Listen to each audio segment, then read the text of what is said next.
ఈరోజు నువ్వు ఉన్నావు తల్లి, నువ్వు మంచి ఆత్మీయురాలివి, ప్రార్థనా పరురాలివి, దేవుడితో మాట్లాడుకుంటావు, ప్రార్థన చేసుకుంటావు, వాక్యం చదువుకుంటావు. కానీ నీ పిల్లలకి నువ్వు నేర్పట్లా అది.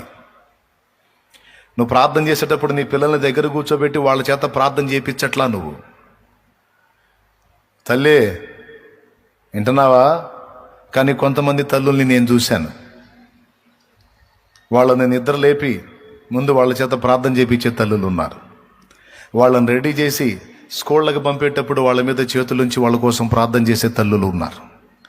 వాళ్ళు ఇంటికి వచ్చిన తర్వాత వాళ్ళకి ఆహారం సిద్ధపరిచి తిని వాళ్ళ స్నానాలు అయిపోయి ఫుడ్ తిన్న తర్వాత వాళ్ళు పడకకి వెళితే ఆ పడక దగ్గర వాళ్ళని పరుండబెట్టి వాళ్ళ తలల మీద చేతులుంచి ప్రార్థన చేసే తల్లుల్ని గురించి నేను విన్నాను. ఈరోజు మీలో చాలామంది తల్లులు ఉన్నారు. అబద్ధాలు ఆడకుండా నిజం చెప్పండి, ఎంతమంది చేస్తున్నారు అట్లా? దేవుడు చూస్తున్నాడు. షో చేస్తే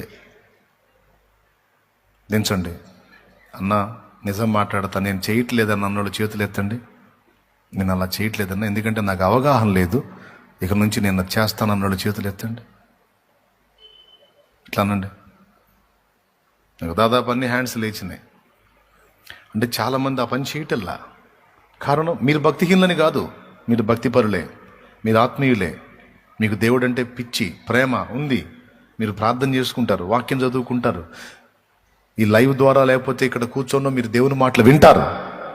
కానీ మీ పిల్లలకి నేర్పే విషయంలో దెబ్బతిన్నారు. చూడండి,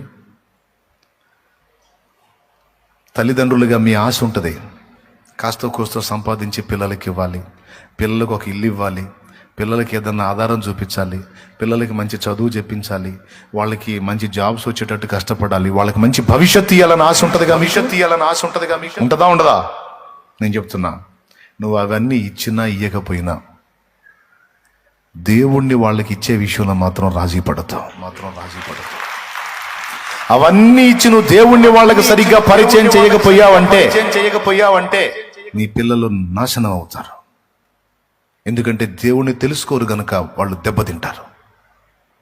నువ్వు అన్ని ఇచ్చావు, వాళ్ళకి సంపద ఇచ్చావు, ఆ సంపద వాళ్ళని పాడు చేయడానికి, నాశనం చేయడానికి పనికి వచ్చింది, కానీ బాగు చేయడానికి పనికి రాదు.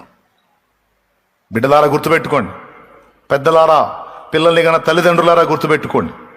ఎట్లనన్నా కష్టపడి నా బిడ్డకి ఇంత ఆస్తి ఇవ్వాలి, అంత ఆస్తి ఇవ్వు, బాగా కొప్పేసి ఇవ్వు. నువ్వు కష్టపడి కొప్పేశావు, కష్టం విలువ తెలియకుండా వాడు పెరిగాడు, ఇక నువ్వు వేసిన కొప్పంతా వాడిని నాశనం చేయడానికి పనికొచ్చింది. అట్ట అయినోళ్ళు ఉన్నారు. తండ్రి 80 ఏళ్ళు బతికితే కొడుకు 40 ఏళ్ళకే పోయాడు. 80 ఏళ్ళు బతికినోడు కొప్పేశాడు, కొడుకు తింటం మొదలు పెట్టాడు, వాడు ఇష్టం వచ్చినట్టు బతకటం మొదలు పెట్టాడు, హద్దు అదుపు లేకుండా 40కే పోయాడు. గుర్తుపెట్టుకోండి, నీ బిడ్డల మీద ప్రేమతో మీరు ఏదో సంపాదించి ఇవ్వండి, నేను ఇవ్వద్దనట్లా. కానీ అది ఇచ్చినా ఇవ్వకపోయినా, నీ దగ్గర ఉన్నా లేకపోయినా, దేవుడిని మాత్రం నీ బిడ్డలకి నువ్వు ఖచ్చితంగా ఇవ్వు. హన్నా సమూయేలుకు దేవుణ్ణే ఇచ్చింది. అసలు పాలు విడిచిన బిడ్డ, 3 ఏళ్ల బిడ్డ లేదా 4 ఏళ్ల బిడ్డ, అసలు తల్లిని వదిలిపెట్టి షిలోహులో నన్న మందిరంలో ఎట్లున్నాడండి నాకు అర్థం కాదు. లేదా 5 ఏళ్ల బిడ్డ అనుకుందాం, లేదా 7 ఏళ్ల బిడ్డ అనుకుందామండి. 7 ఏళ్ల బిడ్డ ఉంటాడా తల్లిని వదిలిపెట్టి? మీరు చెప్పండి తల్లులారా, వందనాలు. ఎట్లున్నాడు? హన్నా ఏమి నేర్పిందో తెలుసా? నేను దాసిని, అదుగో మీ అమ్మ అక్కడ ఉంది, మీ నాన్న అక్కడ ఉన్నాడు, నీ స్నేహితుడు అక్కడే ఉన్నాడు, నీ మిత్రుడు అక్కడే ఉన్నాడు, నువ్వు అనుబంధం పెంచుకోవాల్సిన నీ ఆప్తుడు షిలోహులో ఉన్న మందిరంలో ఉన్నాడయ్యా మీ నాన్న. నీ తల్లి, తండ్రి, స్నేహితుడు, ఆత్మీయుడు అన్ని తానై ఉన్నవాడు షిలోహులో ఉన్నాడు. సమూయేలో. నేను జస్ట్ నాకు పని మనిషిగా ఇచ్చాడు అంతే, నేను నీకు ఇంకా అంతవరకే. నీ ఇల్లు అది, మీ నాన్న ఆయన, నువ్వు ఉండాల్సింది అక్కడ అని అట్లా పెంచింది. నా దగ్గర కొద్ది రోజులే ఉంటావు నువ్వు, అందుకే నీ మైండ్ అంతా అక్కడే ఉండాలి అని ఉగ్గు పాలతో నేర్పినట్టు నేర్పింది. పాలు విడవగానే తీసుకెళ్లి షిలోహులో ఉన్న మందిరంలో నిలబెట్టి, దైవజనుడైన ఏలీ దగ్గరకు పోయి, ఏలినవాడా, ఇదిగో దేవుడు నాకు ఇచ్చిన బిడ్డ, వాడిని దేవుని కొరకు పెంచాను, ఇక నుంచి వాడు యెహోవాకు ప్రతిష్ఠితుడు. అనగానే లేఖనం ఏం చెబుతుందో తెలుసా?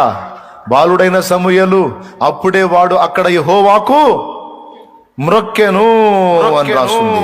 తల్లి మాట్లాడుతుంది, వాడు యెహోవాకు ప్రతిష్ఠితుడు, ఇక నుంచి వాడు ఇక్కడ సన్నిధిలోనే ఉంటాడు అని మాట్లాడుతుంటే, ఇటు పక్క ఏలీతో దైవజనుడితో మాట్లాడుతుంటే, దేవుని మందిరం వైపు తిరిగి బాలుడైన సమూయేలు సాష్టాంగపడ్డాడట.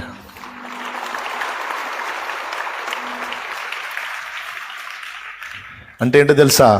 ఆమె చెప్పిన మాట నేను శిరసా వహిస్తాను, దేవుడే నా సమస్తం అని అనగలిగాడు. అంతేకాదు ఆమె బయలుదేరి వెళ్తుంటే, సమూయేలు ఇంకెళ్తున్నాను, ఇక నీ ఇంటికి నువ్వు చేరావు మరి అంటే, సంతోషంగా వెళ్ళు అని నిలబడిపోయాడు. ఏడ్చి గొడవ చేసి మారాం చేసి గందరగోళం చేయలా. అంటే తన బిడ్డని ఆ తల్లి దేవుని భక్తి కొరకు ఎలా ప్రిపేర్ చేసిందో ఒక్కసారి ఊహించండి. ఏమండి, మస్తు సాలిగా ఉంటారు మీరు. మీకు తెలుసా, అన్న తన తరువాతి తరాన్ని ప్రభావితం చేసి ఒక్కడిని దేవుని కోసం అప్పగిస్తే, ఆ ఒక్కడు తర్వాత 2 తరాలను ప్రభావితం చేశాడు.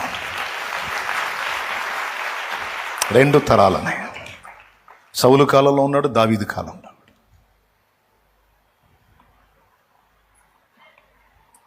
నీ బిడ్డని నువ్వు అలా తయారు చేయాలి. దాని కిలోమీటర్ తీసుకెళ్ళారు. నేను ముగించబోతున్నాను, ఇంకెళ్ళిపోద్దాం మనం. అందులో భాగంగానే ఈ బాధలన్నీ, లేకపోతే ఇప్పుడు ఈ సభలు పెట్టి ఇదంతా హడావిడి చేసి ఆత్మరక్షణ ఇదంతా అవసరంలా. చక్కగా ఆన్లైన్లో వాక్యం చెప్పుకొని హాయిగా ఏసీ గదిలో కూర్చొని ఇక ఒక రేంజ్లో ఉండొచ్చు. కానీ అది కాదు, ఇక్కడే కాదు, ఊరూరా తిరగాలి, యేసయ్య నామాన్ని ఊరేగించాలి. అది కూడా ఉంది ప్రణాళిక. దానికోసం కూడా సరంజామా సమకూర్చుకోవాలి. సౌండ్ సిస్టమ్ కానీ, ఆ పందిళ్ళ సామాగ్రి కానీ అవన్నీ కూడా సమకూర్చుకోవాలి. దానికోసం వాహనాలు అవన్నీ అవసరం. పెద్ద మొత్తంలో పైసలు అవుతాయి. ఒక 50 నుంచి 60 లక్షల వరకు అవుతుంది అదంతా సమకూర్చుకోవడానికి. దేవుని చిత్తమై దేవుడు కృపనిస్తే ఆ సెట్టింగ్ అంతా ఏర్పాటు చేసుకొని, ఇక నేను అప్పుడు చెప్పే కదా, మండలాల వారీగా తిరగాలి. చిన్న పెద్ద ప్రాంతాలన్నిటా కూడా మన సంఘాలు ఉన్న దగ్గరల్లా కూడా కూటాలు పెట్టాలి. ఇంకా క్రొత్త ప్రాంతాల్లో కూడా పెట్టి అక్కడ కూడా పరిచర్యలు చేయాలి అని ఆ పాత తరపు భక్తిని ఆత్మీయతను పోనీయకుండా మోసుకుంటా తిరగాలి. వారి వలె దేవుణ్ణి సన్నుతించాలి, కీర్తించాలి, మహిమపరచాలి, ప్రజల్లో ఆ భక్తిని తీసుకెళ్లాలని నా ఆరాటం. దానికి ఎన్నో వ్యతిరేక పోరాటాలు నా మీద. అయితే అన్నిటినీ ఎదిరించి నిలబడటానికి దేవుడే నా వెన్నుతట్టి నిలబెడతా ఉన్నాడు. ఆయనకే స్తుతి మహిమ ఘనత కలుగునుగా. బిడ్డలారా గుర్తుపెట్టుకోండి, ఇంకా కరెక్ట్గా ఓన్లీ 5 నిమిషాలే మాట్లాడతాను. 5 నిమిషాల్లో టపా కొన్ని సంగతులు చెప్తాను, నువ్వు రాసుకో. నువ్వు నేర్పాలి అన్న పాయింట్, నేను నేర్పాలి. ఎవరికి నేర్పాలి? నీ ఇంటి వారికి నేర్పాలి, నీ సమకాలీనులకు నేర్పాలి, నీ తరువాతి తరానికి నేర్పాలి. ఏమి నేర్పాలి? దేవుణ్ణి ప్రేమించటం నేర్పాలి. రైట్. సమూయేలు దేవుణ్ణి ప్రేమించటం నేర్పింది హన్న. ఎంత ప్రేమ అంటే తల్లి పోతుంటే లెక్క కూడా చేయలే. ఇదిగో ఈయనే నా తల్లి. ఎల్కానా గురించి అసలు ఆలోచించలా. ఆయన ఎవరో, ఇదిగో మా నాన్న, మా అమ్మ, మా నాన్న, సైన్యములకు అధిపతి యెహోవా, ఆయనే నా తల్లి, ఆయనే నా తండ్రి, ఆయనే నా గురువు, నా బోధకుడు, నా రక్షకుడు, నా పోషకుడు, నా స్నేహితుడు. స్వరం విన్నాడండి.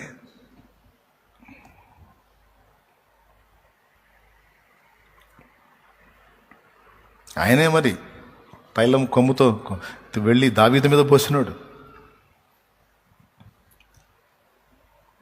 దైవస్వరం విన్నాడు.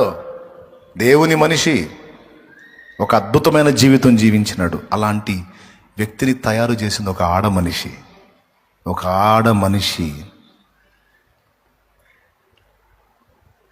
6,00,000 కాల్బలం, విడి జనం మొత్తం కలిపి 12 నుంచి 15 లక్షల జనాభాని సింగిల్ హ్యాండ్తో లాక్కొచ్చాడు మోషే. ఆ మోషేని ప్రభావితం చేసింది కూడా ఒక ఆడ మనిషే.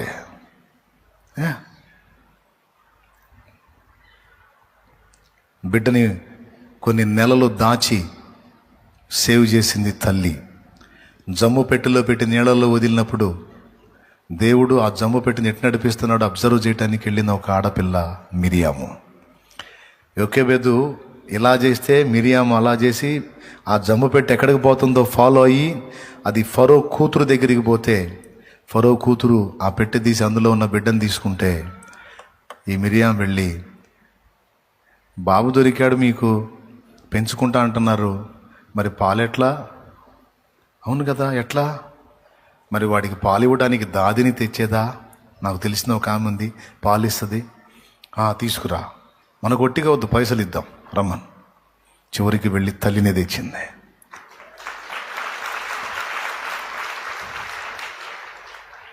అప్పుడు ఫరో కూతురు అంది తల్లికిచ్చి, వీనిని నా కొరకు పెంచు అని. అలాగే నా అమ్మగారిని తీసుకొని వానిని దేవుని కొరకు పెంచింది. హల్లెలూయా, హల్లెలూయా. దేవుని ప్రజలందరినీ దారి మళ్ళించిన, యెజబేలును ఎదిరించిన ఏలియా అభిషేకము. దేవుని ప్రజలందరినీ దారి మళ్ళించిన, యెజబేలును ఎదిరించిన ఏలియా అభిషేకం. ఐగుప్తు రాజును గడగడ వణికించి,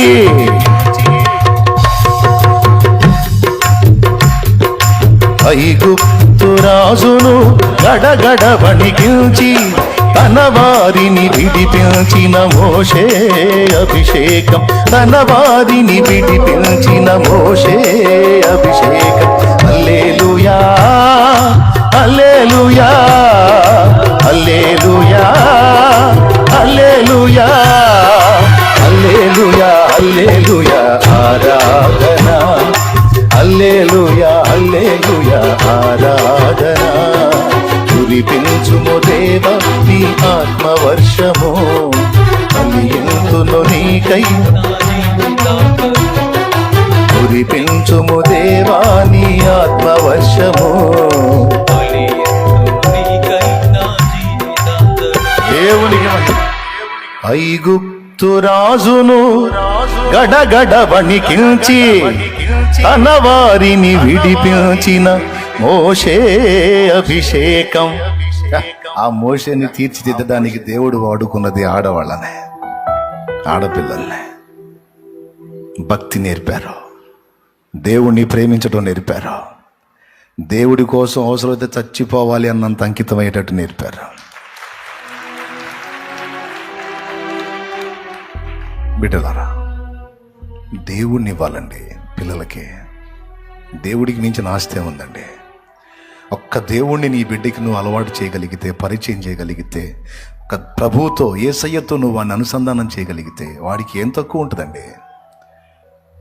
దేవుడే నా ఆస్తి, దేవుడే నా అంతస్తు, దేవుడే నా లోకం, దేవుడే నా తల్లి, దేవుడే నా తండ్రి, దేవుడే నా స్నేహితుడు, దేవుడే నా ఆత్మీయుడో అన్న మెట్టుకి నీ బిడ్డ రాగలిగితే, నీకు తెలుసా, వాడు దీవించబడటం కాదు, 100 మందికి 1000 మందికి దీవెనకరంగా మారిపోతాడు. అది లైఫ్, అది బ్రతుకో. అందుకు మొత్తుకొని చెబుతున్నాను, పిల్లలకి ప్రభువుని ఇవ్వండి, నేర్పండి దేవుణ్ణి ప్రేమించటం. సాటి వారికి కూడా దేవుణ్ణి ప్రేమించటం నేర్పాలి. భక్తులంటే నాకు ఎందుకు పిచ్చో తెలుసా? ప్రభు తర్వాత నేను బాగా ఇష్టపడేది ప్రభువుని నాకు పరిచయం చేసిన భక్తుల్ని. యేసయ్య అంటే ఎంత పిచ్చో భక్తులంటే అంతే పిచ్చో నాకు. మనుషుల్ని అభిమానించడం ఏందే అంటాడు ఒకడు నిద్రమోహవాడు. వాడికి ఏం తెలియచ్చు? దేవుడు గొప్పవాడు. ఆ గొప్ప దేవుణ్ణి ఎలా హత్తుకోవాలో మనకి నేర్పడానికి దేవుడు నియమించినటువంటి పాత్రలే భక్తులు. వాళ్ళని మనం ప్రేమించకపోతే, గౌరవించకపోతే, అభిమానించకపోతే వారిని ఎలా ఫాలో అవుతాం? వారిని ఫాలో అయితేనే కదా వారిలాగా దేవుణ్ణి హత్తుకోగలం. వాళ్ళంటే ఎందుకు పిచ్చో తెలుసా? వాళ్ళు దేవుణ్ణి ప్రేమించారు పిచ్చిగా. చూడండి ఎట్లా తయారు చేశారు. నిండా 21 సంవత్సరం వయసు లేదు, ఓ చిన్నోడికి 21 సంవత్సరం వయసు లేదు.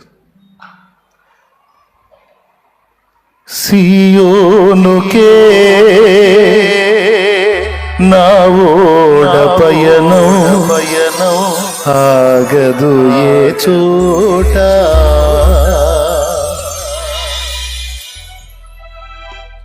నీతి సూర్యుడు ఉదయించు వేళ ఇలలో ఆనందమే.